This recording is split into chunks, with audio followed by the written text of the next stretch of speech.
Well, good afternoon again. Earthlings, Plug Martian back at it again. I came back out to this ball field, which I've actually come to about 4 times now, and I've been finding quite a lot of clad change and a few old Canadian pennies.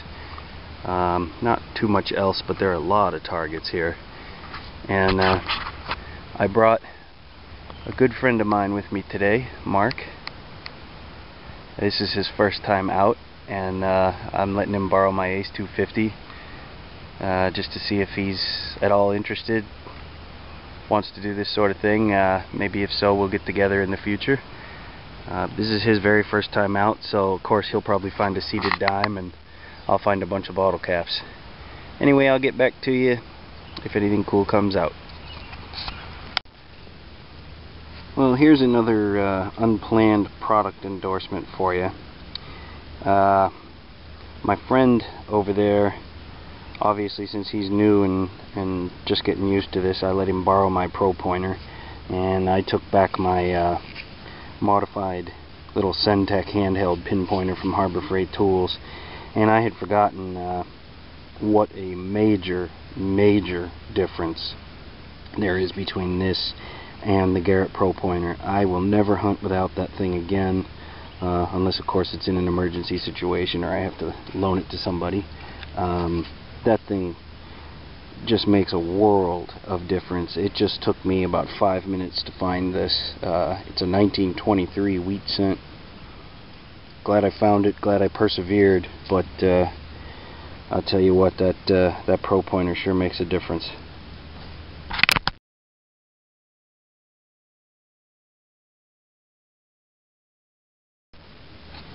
Oh, holy shit, guys. Oh my goodness.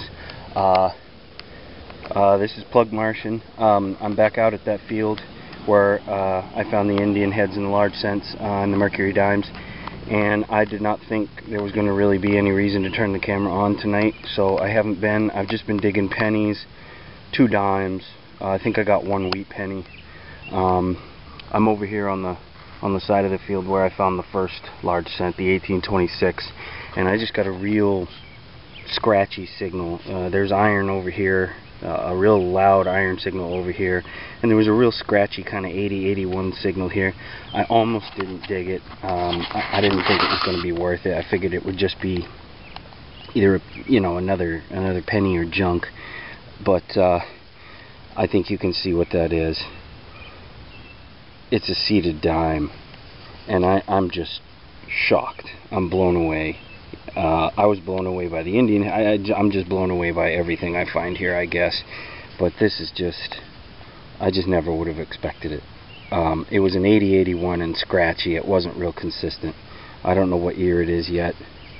It looks like I dinged it right, just barely on the corner, and that really sucks. But still, that's my first seated dime. It was over in the side of the hole, which is why I hit it. Again, there's iron here. I think there's iron here, so I didn't pinpoint it very well. I tried to get it right in the middle, and I didn't. It was over there in the side, so I did ding it just barely. But I have no idea what the year is yet, and I'm not going to mess with it any more than that. I'm going to put it right in the bag and not touch it. Oh, jeez. Oh, crap. I just never would have guessed, even though I found those large cents here and the Indian heads.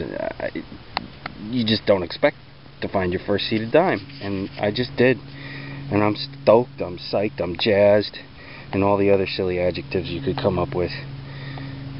I don't know how well that's focusing, but of course I'll get some good pictures when I get it cleaned up. Alright, well, I'm gonna stay here till it gets dark or the mosquitoes haul me away and see what else I can get. Oh man.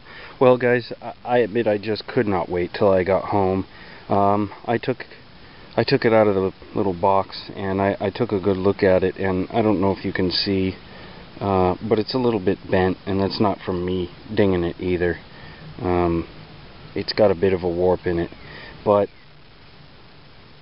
I mean, other than that, it really was in great shape. Full liberty on the shield, all the lines on the shield. You can see the drapery at the elbow, the folds of the cloth that Liberty's wearing, and it is an 1853 with arrows. It looks like a plane.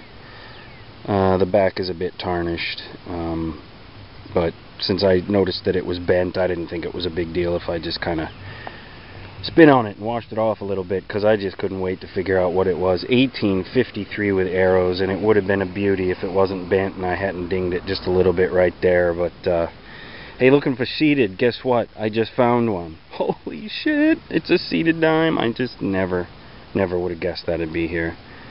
Not in the best shape, but good details. Awesome. I found seated. That is so sweet. I'll catch you guys later.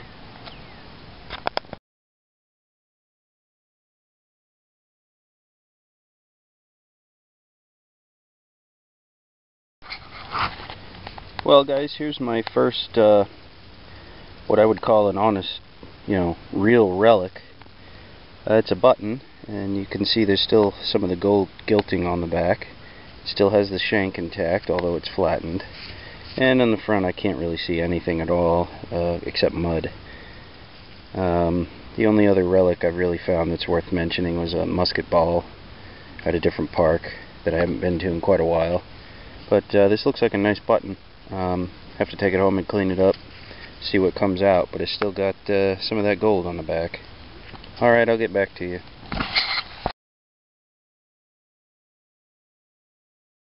We spend so much time looking down while we're hunting. I just thought I'd remind everybody, once in a while, look up. I have no idea if this is going to come out all that well, but that is definitely a beautiful sunset. I'm just about done. Haven't found anything after that button. Gonna give it a few more minutes and then head in.